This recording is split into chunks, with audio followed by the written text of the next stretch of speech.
Hi friends, welcome to my channel story book by Aaradhya. అదనపు కట్నానికి ఆశపడి మరో 10 లక్షలు ఎక్కువగా ఇస్తేనే పెళ్లి జరుగుతుందని పీటల మీద పెళ్లి ఆపించేస్తాడు పెళ్లికొడుకు తండ్రి. పెళ్లికొడుకు కూడా అందుకు వత్తాసు పలుకుతాడు. మరి పెళ్లికూతురు ఏం చేసింది? ఇంతకీ ఆ పెళ్లి జరిగిందా లేదా? ఆ పెళ్లికొడుకుకు బుద్ధి చెప్పింది ఎవరో ఈరోజు మనం తెలుసుకుందాం. ఏమిటండి ఇది? శుభమా అంటూ మన బంధువర్గాలందరినీ వెంటబెట్టుకొని పెళ్లికి తరలి వచ్చాము. రాత్రికి పెళ్లి పెట్టుకొని ఇప్పుడు అదనంగా మరో 10 లక్షలు కట్నం కావాలని అడిగితే బాగుంటుందా? వాళ్ళు మన గురించి ఎంత చీప్గా అనుకుంటారో ఒక్కసారి ఆలోచించండి అంది మాణిక్యమ్మ భర్త వైపు ఇబ్బందిగా చూస్తూ. కొడుకు పెళ్లి కోసం బంధుమిత్రులను వెంటబెట్టుకొని ఉదయం ఎంతో వేడుకగా తరలివచ్చారు. మధ్యాహ్నం భోజనాల దగ్గర కూడా ఎంతో సందడిగా అందరూ పాల్గొన్నారు. ఇప్పుడు హఠాత్తుగా భర్త ఇలా మాట్లాడేసరికి ఉత్సాహం అంతా నీరుకారి నైరాశ్యం వేసింది ఆమెకు. భర్త ఆలోచనలు ఈ రకంగా మార్పు చెందుతాయని ఆమె గమనించలేకపోయింది. ఎదుర్కోలు సన్నాహాల్లో ఆడపెళ్లివారు చేసిన ఏర్పాట్లు చూసి వెంకట్రావు కళ్ళు చెదిరిపోయాయి. వాళ్ళు తాము ఊహించిన దానికంటే ఐశ్వర్యవంతులని, తాము చాలా తక్కువ కట్నానికి ఈ పెళ్లికి ఒప్పుకున్నామన్న భావన అతని మనసులో తలెత్తింది. అతని సన్నిహితులైన ఒకరిద్దరిని సంప్రదించాడు, తన ఆలోచన కరెక్టో కాదో అని తెలుసుకునేందుకు. వాళ్ళు కూడా తానా అంటే తందానా అన్నట్లుగా అతని మాటనే బలపరిచారు. ఇంకా అప్పటి నుండి మొదలుపెట్టాడు వెంకట్రావు. మరో 10 లక్షలు ఇస్తే గాని పెళ్లి జరగదని. అందుకే భార్య మాటలు ఏమాత్రం పట్టించుకోలేదు. నోరు ముయ్యి, ఆడపెత్తనమని అన్నిటికీ బోడి సలహాలు ఇస్తావు, ఎవరు ఏమనుకుంటే నాకేమిటి? ఇలాంటివన్నీ ఆలోచిస్తూ కూర్చుంటే మనం బాగుపడలేము. ఆ కృష్ణప్రసాద్ ఎంత అడిగినా ఇవ్వగలడట. మీరెందుకు ఇంత తక్కువకు ఒప్పుకున్నారని అంతా ఒకటే పోరు పెడుతున్నారు అన్నాడు వెంకట్రావు. ఆ చెప్పే వాళ్ళకి పని పాట లేక ఏదో అంటే అది పట్టుకొని మీరు ఇలా వేలాడడం ఏమీ బాగోలేదు. మనకి మంచి సంబంధం కుదిరిందని ఓర్వలేక వాళ్ళు ఏదో అంటూ ఉంటారు. అయినా కానీ ఇంకా అదనంగా కట్నం అడిగేందుకు మనకున్న అర్హతలేమిటండి? ఈరోజు 25 లక్షల కట్నం ఇచ్చి వాళ్ళ కంపెనీలో మంచి ఉద్యోగం ఇస్తానని చెప్పగానే మనం ఎగిరి గంతేసి ఒప్పుకున్నాం. మనవాడు చదివిన డిగ్రీకి అదే ఎక్కువ అనుకున్నాము.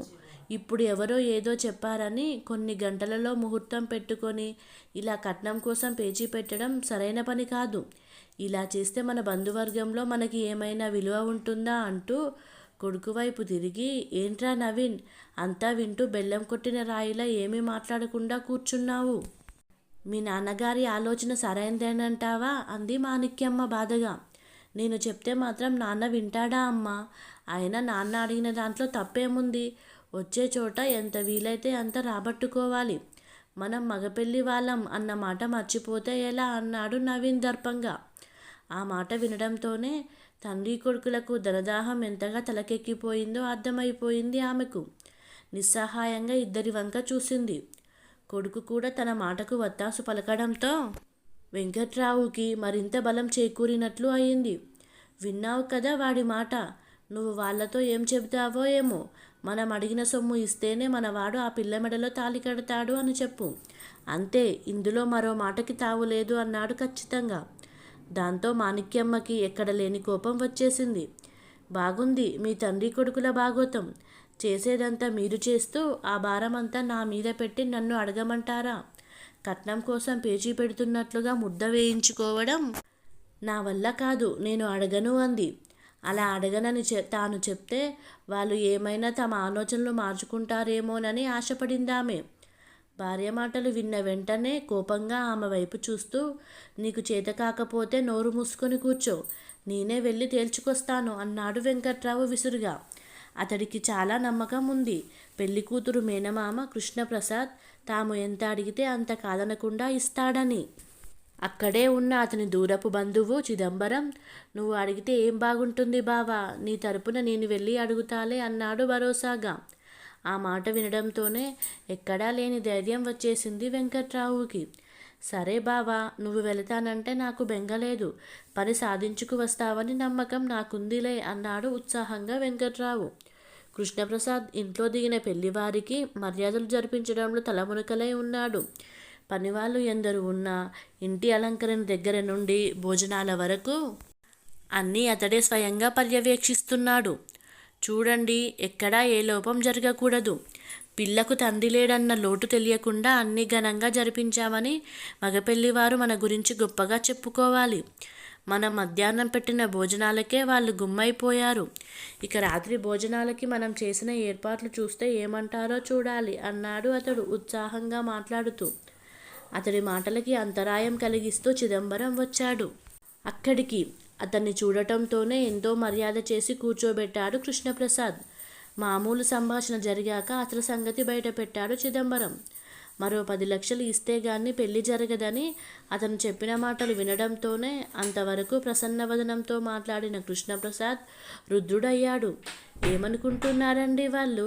బంగారం లాంటి పిల్లనిచ్చి లక్షల కట్నంతో పాటు ఉద్యోగం ఇచ్చి పెళ్లి చేస్తామంటే ఆనాడు సరేనని ఆనందంగా ఒప్పుకున్నారు.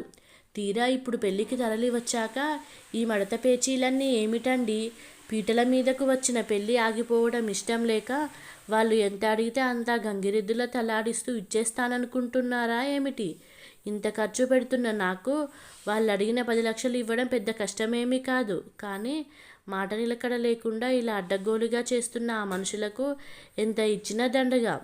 ఇదిగో చిదంబరం గారు, ముందు ఒప్పుకున్న దానికి మించి ఒక్క పైసా కూడా ఎక్కువ ఇవ్వను. ఇష్టమైతే చేసుకోమనండి, లేదా వచ్చిన దారినే వెళ్ళమనండి. నాకేమీ అభ్యంతరం లేదు అన్నాడు ఉగ్రంగా చూస్తూ. అతడి కేకలు విని అతని భార్య వసుంధర, అక్క శ్రీలక్ష్మి ఏం జరిగింది అంటూ ఆదుర్దాగా వచ్చారు. ఏం జరిగిందా? మన కరుణకి కాబోయే అత్తగారు మామగారు మనం ఇస్తానన్న 25 లక్షలు కాక మరో 10 లక్షలు కట్నం అదనంగా ఇస్తేనే పెళ్లి జరుగుతుందని, లేకపోతే లేదని ఇదిగో ఈయనతో కబురు పెట్టారు అంటూ చిదంబరాన్ని చూపించాడు. రాత్రికి పెళ్లి పెట్టుకొని ఇప్పుడు ఇలా పేచీలకు దిగుతున్నారు. ఇలాంటి మాట నిలకడలేని వాళ్లకు మన పిల్లనిస్తే ఏం సుఖపడుతుంది? అందుకే వచ్చిన దారినే వెళ్ళమంటున్నాను అన్నాడు కృష్ణప్రసాద్ ఆవేశంగా. అతడి ఆవేశం చూసి చిదంబరం మెల్లిగా అక్కడి నుంచి తప్పుకున్నాడు. తమ్ముడి మాటలు విన్న శ్రీలక్ష్మి నిర్జేష్టురాలయ్యింది. చివరికి ఎలాగో గొంతు సవరించుకొని, ఏమిట్రా కృష్ణ, ఇలా జరిగింది? ఇప్పుడు ఈ పెళ్ళి ఆగిపోతే ఈ జన్మలో దానికి మనం పెళ్లి చేయగలమా? నేను వెళ్ళి ఆ మాణిక్యమ్మ కాళ్ళ మీద పడతాను, కాస్త కనకరించమని అంది కన్నీళ్లతో అందరి వంక చూస్తూ. అవునండి, నేను వదినగారు వెళ్ళి వాళ్ళతో మాట్లాడతాము. ఈ పెళ్ళి ఆగిపోతే నలుగురిలో మనకెంత నగ్గుబాటు అంది వసుంధర. లాభం లేదు వసు, వాళ్ళకి డబ్బు తప్ప మరేమీ అవసరం లేదు. అలాంటి వాళ్లకు మన పిల్లనివ్వడం లాంటి బుద్ధి తక్కువ మరొకటి లేదు. పిల్లాడు బుద్ధిమంతుడు, ఎలాంటి దురలవాట్లు లేవని తెలిసి అతనికి డిగ్రీ తప్ప పెద్దగా క్వాలిఫికేషన్ ఏమీ లేకపోయినా ఈ సంబంధానికి మొగ్గు చూపాను అంతే తప్ప లోకంలో పెళ్లి కొడుకులు దొరక్క కాదు. జరిగింది చాలు, పోతే పోని, ఇంతకంటే మంచి సంబంధం తెచ్చి చేస్తాను కరుణకి. అక్క, నీ మాట కాదంటున్నానని ఏమీ అనుకోకు అన్నాడు కృష్ణప్రసాద్ స్థిరంగా. అది కాదండి, ఎంతైనా మనం ఆడపిల్ల వాళ్ళం, ఇంత దాకా వచ్చిందాన్ని ఎలా కాదనుకుంటాము? పోనీ వాళ్ళు అడిగిన దాంట్లో ఎంతో కొంత ఇచ్చి ఆ 3 ముళ్ళు వేయించేద్దాం అంది వసుంధర ఆడపడుచుపడుతున్న ఆరాటాన్ని చూడలేక. వసు, నువ్వు కూడా ఏమిటిలా అద్దం లేకుండా మాట్లాడుతున్నావు? ఎంతో కొంత ఇవ్వాలా? ఎందుకు ఇవ్వాలి? అలా చేస్తే వాళ్ళ ధనదాహం ఇంతటితో తీరుతుంది అని అనుకుంటున్నావా? ఇలా అడిగింది ఇస్తూ పోతూ ఎంతైనా చాలదు వాళ్లకు. అయినా కరుణ ఒక్కతే కాదు, దాని తర్వాత పల్లవి పెళ్ళికెదిగి కూర్చుంది. దాని పెళ్లి చేయాలి. వీళ్ళ కోసం ఇలా లక్షలకు లక్షలు ఖర్చు పెడుతూ పోతే మన పిల్లకి ఇంకా మిగిలేది చేతికి చిప్పే అన్నాడు కోపంగా చూస్తూ. ఇప్పుడు అంతంత మాటలు ఎందుకండి? శుభమా అంటూ పెళ్లి తలపెట్టాము. ముందు జరగవలసినది చూడండి అంది వసుంధర. అవును తమ్ముడు, అంతకంటే మరో మార్గం లేదు మనకి అంది శ్రీలక్ష్మి ఆశగా తమ్ముడి వంక చూస్తూ. మీరు ఎంత చెప్పినా నా నిర్ణయం మారదు అన్నాడు కృష్ణప్రసాద్ స్థిరంగా. అది కాదురా కృష్ణ అంటూ ఏదో చెప్పబోతున్న శ్రీలక్ష్మిని మధ్యలోనే కట్ చేస్తూ, నాకు ఇంకేమీ చెప్పవద్దు అక్క. 6 నూరైనా 100 6అయినా నేను ఇంతకంటే ఇవ్వను. అయినా చేసేవాడిని. నేను ఆ బరువు బాధ్యతలేవో నాకు తెలిసినట్లు నీకేం తెలుస్తాయి? అసలు నిన్ను కాదు అనవలసింది. వీళ్ళందరినీ నా మెడకు చుట్టి తన దారిన తాను పోయాడే మీ ఆయన, అతనిని అనాలి అన్నాడు విసురుగా.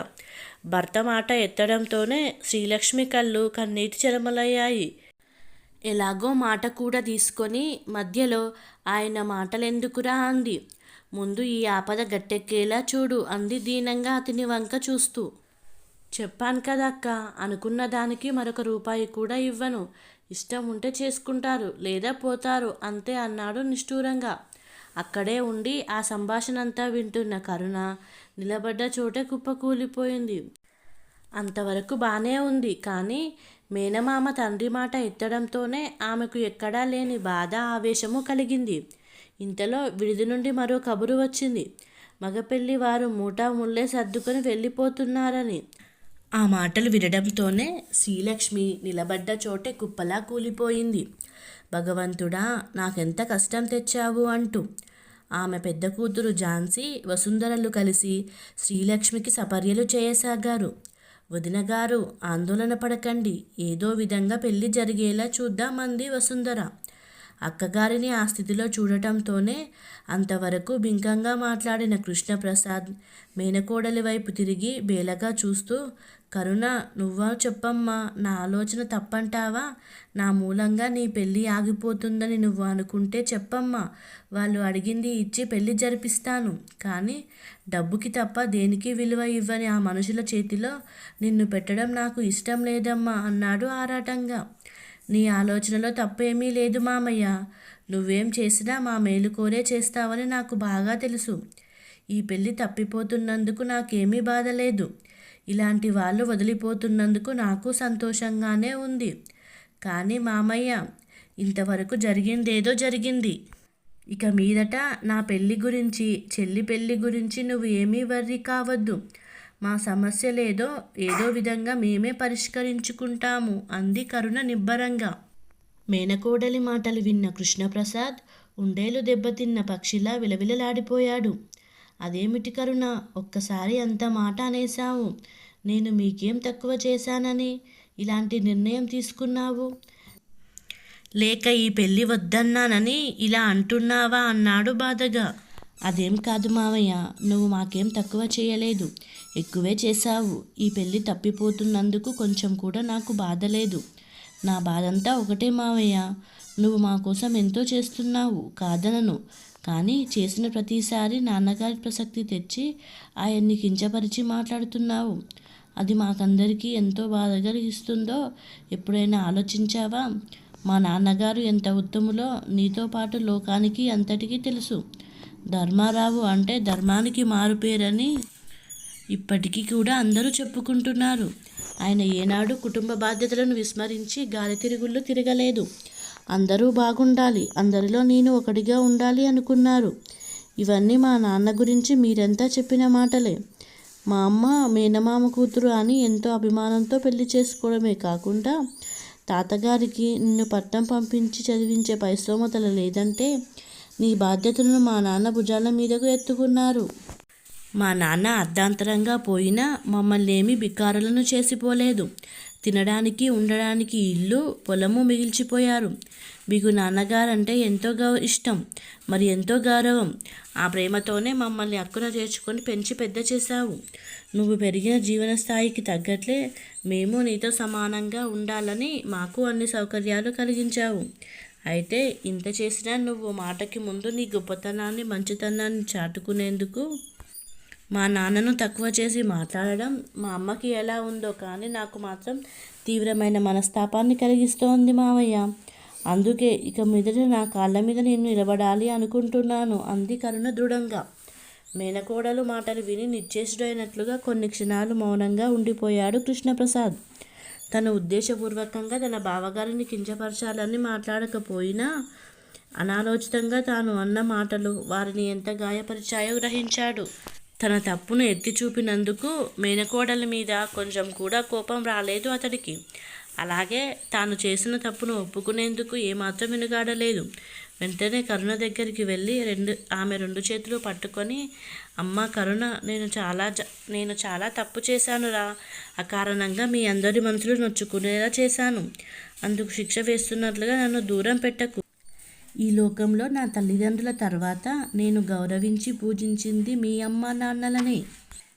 మీ నాన్నగారి శిక్షణలో పెరిగిన నాలో ఇలాంటి అహంకార భావాలు ఎలా ఏర్పడ్డాయో తెలియడం లేదు. అయితే ఇవేమీ నేను కావాలని చేయలేదమ్మా. ఇకపై ఇలాంటి పొరపాటు జరగనివ్వను. సారీరా తల్లి అన్నాడు కృష్ణప్రసాద్. అతడు అంతలా ప్రాధేయపడుతున్నట్లుగా మాట్లాడుతుండడంతో కరుణ కంగారు పడిపోతూ, అయ్యో మామయ్య, అంత మాట అనవద్దు. నేను కానీ మా అమ్మ కానీ అక్క చెల్లి కానీ నిన్ను ఎప్పుడూ పరాయివాడిగా అనుకోలేదు. ఇకపైన అనుకోము. మేమంటే నీకు ఎంత ప్రాణమో మాకందరికీ తెలుసు. నాన్నగారిని కించపరిచి మాట్లాడితే భరించలేక ఏదో అన్నాను. నన్ను మన్నించు మామయ్య. నీవు ఎలా చెప్తే అలా చేద్దాము అంది అతడి వంక చూస్తూ. చాలమ్మా, ఆడపిల్లలు లేని మేము మీ ముగ్గురిని మా కూతుర్లు అని అనుకుంటున్నాము. కలకలలాడుతూ ఉండవలసిన ఈ సమయంలో నీ చేత కన్నీరు పెట్టించాను.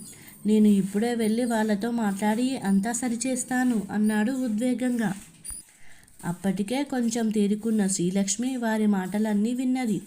అంతా విన్నాక తన తమ్ముడి ఆలోచన, కూతురి ఆలోచన సరైంది అనుకుంది. ఆశబోతులైన ఆ పెళ్లివారి కోసం తన తమ్ముడు ఒక మెట్టు దిగి వెళ్ళడం ఆమెకు నచ్చలేదు. అందుకే, వద్దురా తమ్ముడు, నువ్వు వెళ్ళి వాళ్ళని ప్రాధేయపడకు.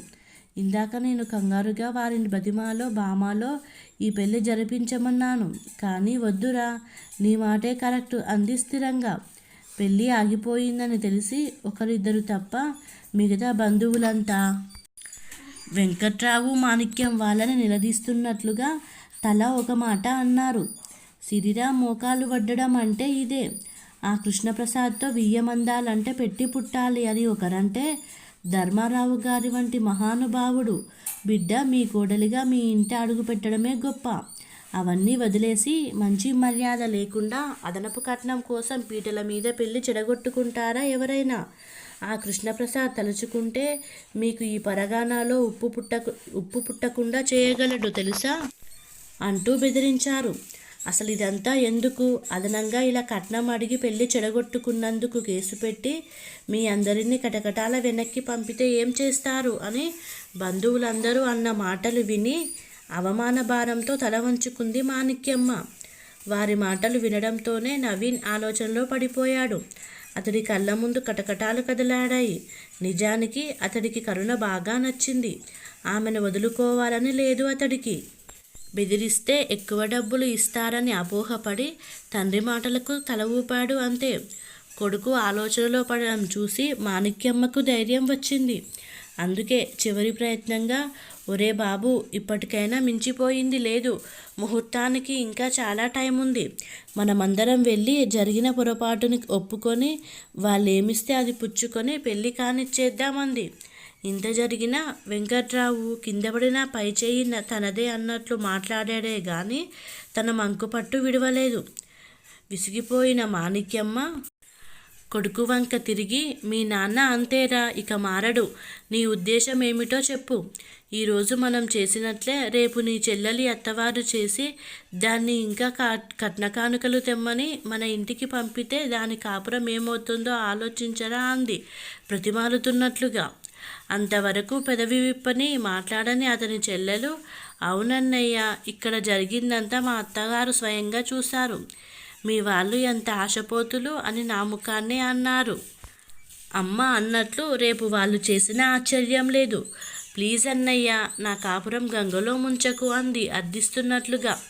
తల్లి చెల్లెలు మాటలు విన్న నవీన్కి వణుకు పుట్టింది.